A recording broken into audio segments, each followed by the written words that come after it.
முதல் கூட்டம் நெல்லையில் கண்டன ஆர்ப்பாட்டமாக நடைபெறுகிறது. அதற்கு தலைமை தாங்கிக் கொண்டிருப்பவர் கணேஷ் ராஜா அவர்கள். நாம் அனைத்து நிகழ்ச்சிகளையும் ஆரம்பிப்போம். ஆக ஆரம்ப நிகழ்ச்சியை கணேஷ் ராஜா அவர்கள் ஆரம்பித்திருப்பதனால் நிச்சயமாக இந்த மாவட்டம் மட்டுமல்ல, இந்த மாநிலத்தில் நடைபெறும் தேர்தல் வெற்றிகரமான தேர்தலாக அமையும் ஒன்று. இன்னொன்றையும் நீங்கள் எல்லாம் கவனித்திருப்பீர்கள். நாமெல்லாம் கூடுவதற்கு, இங்கே வருவதற்கு முன்னால் சூரியன் சுட்டெரித்துக் கொண்டிருந்தது. நம்மை பார்த்தவுடன் மறைந்து விட்டது சூரியன். நாமெல்லாம் இணைந்து ஒன்றாக நின்றால் அந்த சூரியன் கூட மறைந்துவிடும் என்பதற்கு இந்த ஆர்ப்பாட்டம் ஒரு உதாரணம். ஆக இந்த மாவட்டத்தில் இந்த நிகழ்ச்சியில் கலந்து கொள்வதில் நான் பெருமகிழ்ச்சி அடைகிறேன். அது மட்டுமல்ல, இந்த நிகழ்ச்சிக்கு என்னை வரும்படி பணித்த மரியாதைக்குரிய அண்ணன், தேசிய ஜனநாயக கூட்டணியின் தலைவர், முன்னாள் முதலமைச்சர், வருங்கால முதலமைச்சர் அண்ணன் எடப்பாடியார் அவர்களுக்கும், எங்களது மாநில தலைவர் அண்ணன் நயினார் நாகேந்திரன் அவர்களுக்கும் எனது நன்றியை தெரிவித்து, இங்கே இந்த நிகழ்ச்சியில் என்னோடு கலந்து கொண்டிருக்கின்ற அண்ணன் அம்பையின் சட்டமன்ற உறுப்பினர் அண்ணன் இசக்கி ராஜா அவர்களுக்கும், இசக்கி சுப்பையா அவர்களுக்கும், மற்றும் இங்கே என்னோடு கலந்து கொண்டிருக்கின்ற எங்களது மாவட்ட தலைவர் பரவேசம் அவர்களுக்கும், சகோதரி உமாரதி ராஜன் அவர்களுக்கும், மற்றும் இந்த நிகழ்ச்சியில் கலந்து கொண்டிருக்கின்ற பிஜேபி அதிமுக தென்மண்டல செயலாளர் குமரேசன் அவர்களுக்கும், மாவட்ட செயலாளர் இசக்கிமுத்து அவர்களுக்கும், பாமக மாவட்ட செயலாளர் சியோன் தங்கராஜ் அவர்களுக்கும், தமிழக முன்னேற்ற கழக மாவட்ட செயலாளர் துரைப்பாண்டியன் அவர்களுக்கும், தமிழ் மாநில காங்கிரஸ் மாவட்ட தலைவர் சரவணன் அவர்களுக்கும், மூவேந்தர் முன்னேற்ற கழக மாவட்ட செயலாளர் மணிப்பாண்டியன் அவர்களுக்கும், நேதாஜி சுபாஷ் அவர்களுக்கும், மாவட்ட செயலாளர் தமிழ்ச்செல்வன் அவர்களுக்கும், மற்றும் இந்த நிகழ்ச்சியில் கலந்து கொண்டிருக்கின்ற அத்தனை பேருக்கும், ஏனென்றால் எல்லோரின் பெயரை சொல்லத்தான் ஆசை. நீங்கள் அனைவருமே என் நெஞ்ச தாமரையில் வீற்றிருக்கிறீர்கள் என்று சொல்லி உங்களிடம் நம் கூட்டணி கட்சியை சார்ந்த அனைத்து சகோதரர்கள், அனைத்து கட்சியை சார்ந்த சகோதரர்களுக்கும் எனது வணக்கத்தை தெரிவித்து, சூரியன் எவ்வளவு சுட்டரித்தாலும் நிச்சயம் தேசிய ஜனநாயக கூட்டணி ஆட்சிக்கு வரும் என்ற உறுதிப்பாடோடு நாம் இந்த நிகழ்ச்சியை நாம் தொடங்குவோம். ஏனென்றால் எந்த ஒரு சமுதாயம் பெண்களை பாதுகாக்க முடியவில்லையோ அந்த சமுதாயம், அந்த ஆட்சி நிச்சயமாக அகற்றப்பட வேண்டும். ஒரு வாரத்திற்குள் 5 பாலியல் பலாத்காரங்கள், இதில் 2 பாலியல் பலாத்காரங்கள் எனது நெஞ்சை உலுக்கியது. ஒன்று மதுராந்தகத்திற்கு பக்கத்தில் 14 வயது குழந்தை பாலியல் பலாத்காரம் செய்யப்பட்டு இரவு முழுவதும் அங்கே படுத்திருந்து காலை 16 கிலோமீட்டர் நடந்து வந்து போலீஸ் ஸ்டேஷனுக்கு போயிருக்கிறார். இங்கே நமது விளாத்திக்குளத்தில் நடந்து கொண்டிருப்பது நம்மால் பேசக்கூட முடியாத ஒன்று. அண்ணன் கணேஷ் ராஜா அவர்கள் பேசும்போது ஒன்றை சொன்னார்கள். ஸ்டாலின் அவங்க தலைமையில காவல்துறை இயங்குகிறதா? இயங்கவே இல்லை, முடக்கிவிடப்பட்டிருக்கிறது.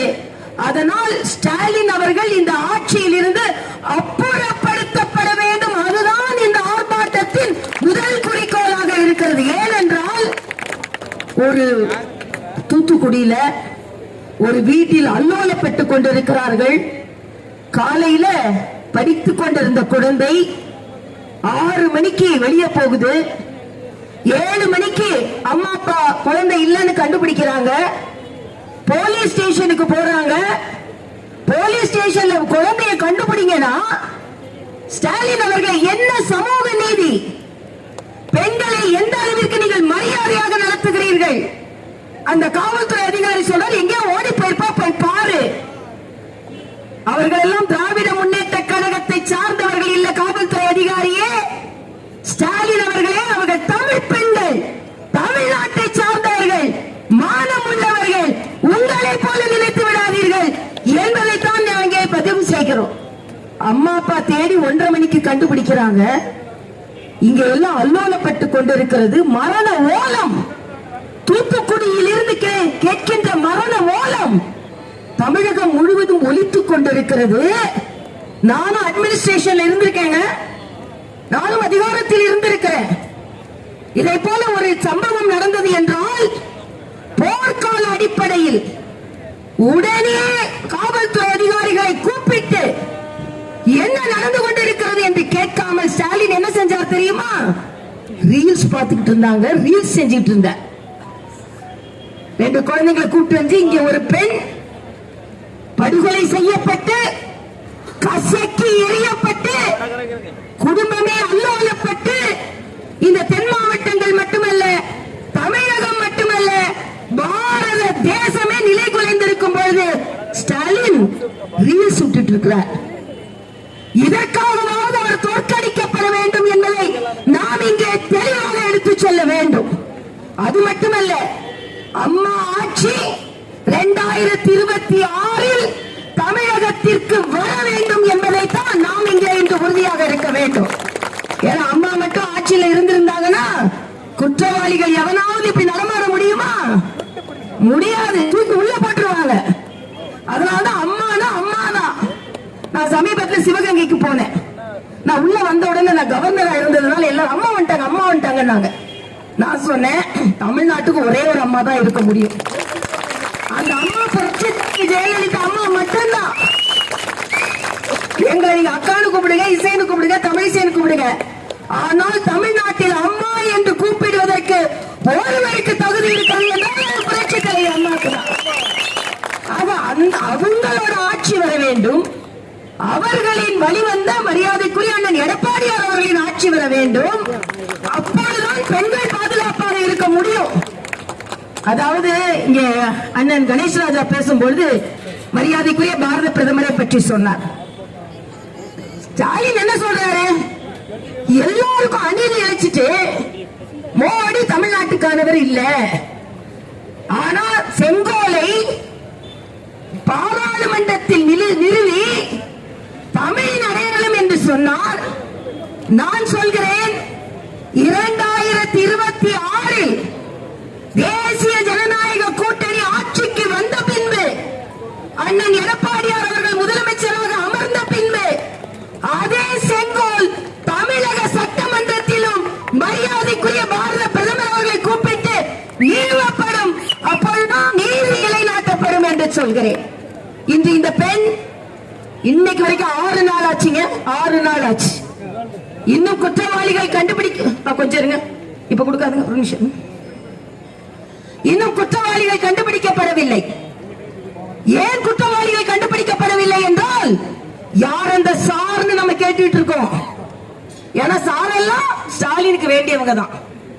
யாரெல்லாம் இதை போன்ற குற்றவாளிகளா இருக்கிறார்களோ அவர்களும் ஸ்டாலினுக்கு வேண்டிய சார்கள். அண்ணா யூனிவர்சிட்டியில ஒரு சாரையே கண்டுபிடிக்க முடியல, இங்கே ஒரு கயவர்களை கண்டுபிடிக்க முடியவில்லை என்றால் நிச்சயமாக நேற்று முன்தினத்தில் இருந்து முன்னாள் முதல்வர் ஸ்டாலின் அவர்கள் நிரந்தர முன்னாள் முதல்வராகத்தான் நீங்கள் வலம் பெற முடியும். ஏனென்றால் பெண்களுக்கு நீங்கள் பாதுகாப்பு தரவில்லை. உண்மையிலேயே நெஞ்சு பதபதைக்கிறது. ஒரு மருத்துவர் என்ற முறையில் ஒரு 17 வயசு குழந்தை, காலையில படித்துக் கொண்டிருந்த குழந்தை, 10வது படிக்கும் பொழுது 495 வாங்கிய குழந்தை கயவர்களால் எப்படி துன்புறுத்தப்பட்டிருக்கும். ஒரு உயிரே போகும் அளவிற்கு ஒரு குழந்தை கசக்கி வீசப்பட்டிருக்கிறது என்றால், சகோதரி கனிமொழி அவர்களே, உங்களது பதில் என்ன? நீங்க போய் பார்த்தா மட்டும் போதுமா? இன்று வரை குற்றவாளிகள் கைது செய்யப்படவில்லையே. கூட்டணி கட்சிகளை நான் கேட்கிறேன், காங்கிரஸை கேட்கிறேன், மதிமுகவை கேட்கிறேன், விடுதலை சிறுத்தைகளை கேட்கிறேன், கம்யூனிஸ்டுகளை கேட்கிறேன். அடிமை கூட்டணி நீங்கள் நடந்து கொண்டிருப்பது, நாங்கள் ஜனநாயக கூட்டணி நடத்தி கொண்டிருக்கிறோம். அடிமை கூட்டணி. யாராவது எதிர்த்து குரல் கொடுத்தீர்களா? பெண்களுக்கு பாதுகாப்பு இல்லை, உங்கள் கூட்டணியில் இருந்து வெளியே வருகிறோம் என்று சொல்லும் துணிச்சல் உங்களுக்கு இருக்கிறதா? இல்லை. கொடுக்கறது இன்னொன்னு, அறிவாலய பக்கத்துல யாராவது நிழலுக்கு போய் நின்னா கூட வாங்க வாங்க வாங்க வாங்க கூட்டணிக்கு சேர்ந்துக்கோங்க அப்படின்ற சொல்ற அவல நிலையில் திமுக இருக்கிறது. நாங்க அப்படி இல்ல. நாங்கள் மரியாதைக்குரிய பாரத பிரதமர் வந்த பின்பு எல்லோரும் மேடையில் நின்று கைகளை உயர்த்தி தேசிய ஜனநாயக கூட்டணி தமிழ்நாட்டை பாதுகாக்க இருக்கிறோம். மறுபடியும் சொல்கிறேன், எந்த ஆட்சியில் பெண்களுக்கு பாதுகாப்பு இல்லையோ, ரெண்டு விஷயத்துல நான் ரொம்ப மனம் கலங்கி நிற்கிறேன். ஒன்று, இந்த பெண் இரவு முழுவதும்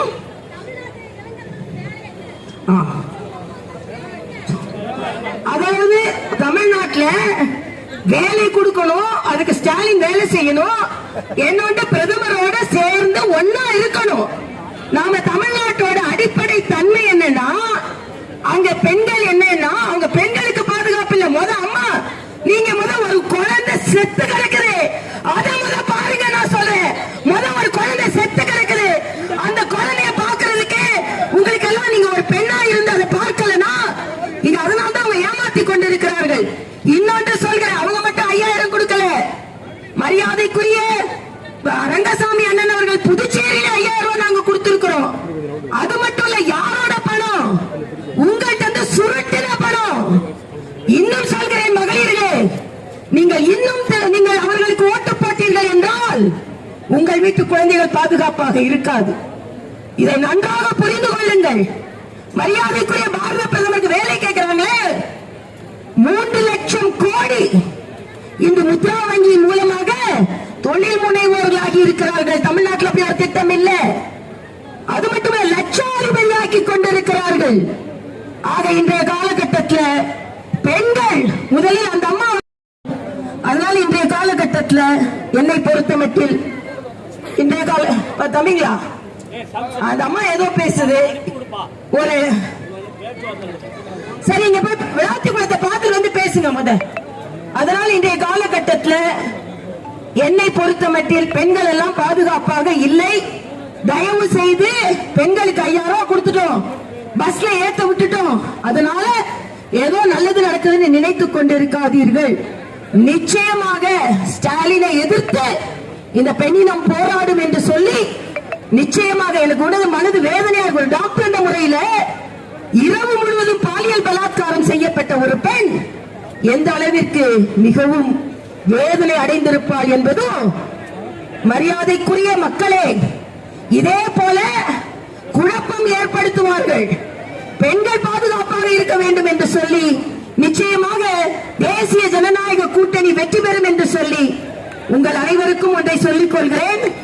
மரியாதைக்குரிய அண்ணன் எடப்பாடியார் அவர்கள் தலைமையில் வாழை இலை போடுவதை போல இரட்டை இலை போட்டு குக்கரில் சாதம் சமைத்து அதை சைக்கிளில் எடுத்து சென்று மாம்பழத்தோடு பரிமாறி எல்லோரும் சாப்பிடும் பொழுது அவர்கள் முகம் அனைத்தும் தாமரை போல் மலரும் என்று சொல்லி மறுபடியும் சொல்கிறேன். எத்தனை குழப்பங்கள் விளைவித்தாலும் பெண்கள் பாதுகாப்பை கொண்டு ஒரு அம்மா கேள்வி கேட்டுட்டாங்க.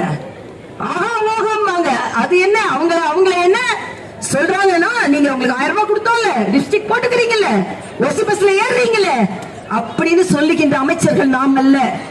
நிச்சயமாக மத்திய அரசு 11 லட்சம் கோடி இந்த தமிழகத்திற்கு கொடுத்திருக்கிறது. மத்திய அரசு எதுவும் கொடுக்கலன்னு சொல்றதெல்லாம் போய். அது மட்டுமல்ல, வேலை வாய்ப்பை மரியாதைக்குரிய பாரத பிரதமரை ஏற்படுத்தி தந்திருக்கிறார் என்று சொல்லி நிச்சயமாக தேசிய ஜனநாயக கூட்டணி ஆட்சிக்கு வரும் என்று சொல்லி உங்களிடம் விடைபெறுகிறேன். நன்றி, வணக்கம்.